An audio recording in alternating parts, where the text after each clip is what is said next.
Hamas have reached a landmark ceasefire deal to halt the war in Gaza.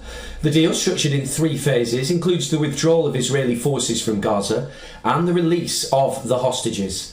Qatar and the United States announced the deal, saying the ceasefire would take effect on Sunday.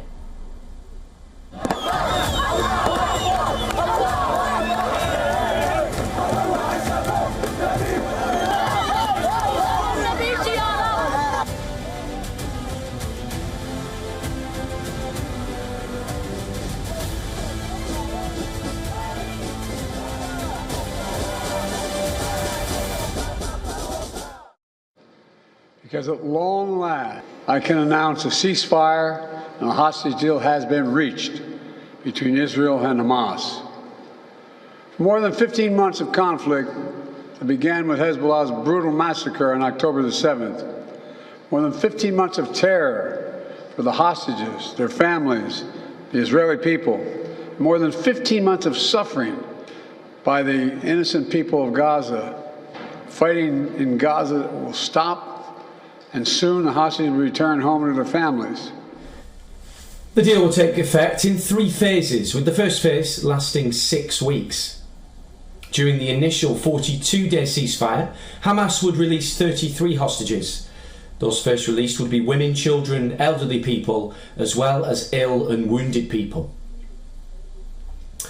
Several Palestinian prisoners would be freed in exchange for the hostages, with the final number depending on how many of the 33 hostages are alive.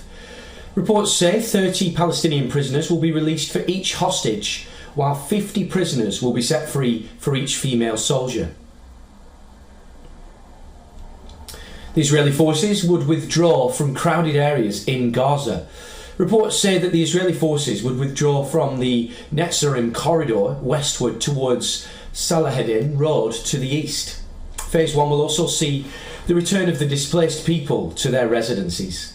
The second and third phases would be finalised during the initial 42 days. Welcoming the deal, the Israeli President Isaac Herzog said the agreement was the right move to bring back hostages.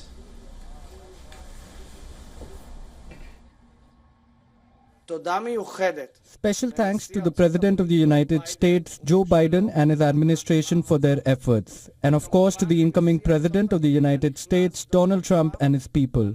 I know that the issue of the hostages and the security of the State of Israel and its citizens are always in the thoughts of President Trump and the incoming administration.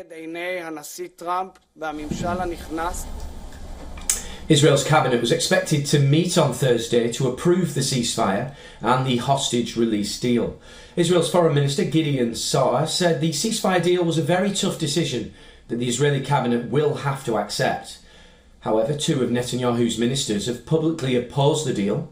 Far-right Finance Minister Bezalel Smotrich said that the agreement was a bad and dangerous deal for the security of the State of Israel, while the National Security Minister Itamar Ben-Gvir said he opposed the disastrous deal. Demonstrators in Tel Aviv calling for the release of the hostages rejoiced as news of the agreement spread.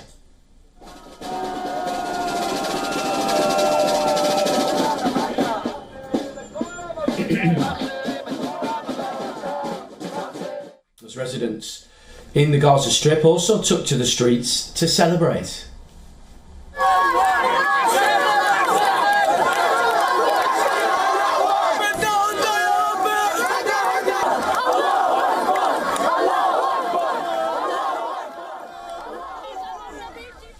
But even as thousands across Gaza celebrated the ceasefire, the Territory Civil Defence Agency said at least 20 people were killed in Israeli strikes after the agreement was announced. Meanwhile, the US President-elect Donald Trump said that he would use the momentum of the deal to expand the Abraham Accords. The Accords were agreed during his first term that normalised Israel's relations with several Arab countries. Trump has repeatedly threatened that there would be hell to pay if hostages were not released ahead of his January 20th inauguration.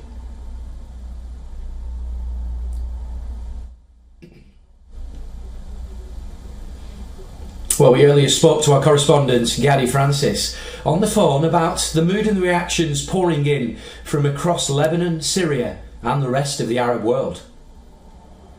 This is the million-dollar question in the region, especially with the new office in the United States of America and with President Trump expressing what his plan is for the region. The region is now recollecting itself to another era where reconstruction is a title, where gaining stability is a title, whether it's for Iraq, Lebanon, or even in Palestine. But as the news goes on, just last night in Gaza, more than 6 people were killed in an attack. So on the ground, it is still to be reported, it is still to be seen by the journalists of the world that will now be able to enter Gaza. And also in the West Bank, there were confrontations yesterday. So it doesn't mean it's the end for Palestine. Well, we also asked Gadi Francis about what happens next in Gaza, Lebanon and Yemen at the fronts of resistance post this ceasefire deal. The one common thing between Gaza, Lebanon and Yemen is the idea of confrontation is still there. The people and their parties and their political groups and the resistance groups feel a sense of victory. In Gaza, in the end, there was a prisoner swap deal, and the ceasefire points say exactly that the Israelis will exit the strip. So they feel and they sense that a victory has been expressed. As for Lebanese, the reconstruction is the title, but also the Lebanese people, the pro-resistance people, feel that they were not defeated because the Israelis in the end did not take any land. They were able to stay, and Hezbollah did not vanish. It is still there in the political spectrum and even as a military group. As for the Yemenis, we have been reporting that always, and I think in the following weeks we will still be reporting because many things would escalate. The Yemenis did disrupt the world trade in solidarity for Gaza, and this will not pass easily, whether it's in political concessions, in talks, or in actual strikes that will remain in Yemen. We are yet to be reporting about this. The Yemenis have expressed their pride and victory, but their problem with the world empire is not only Gaza at that point.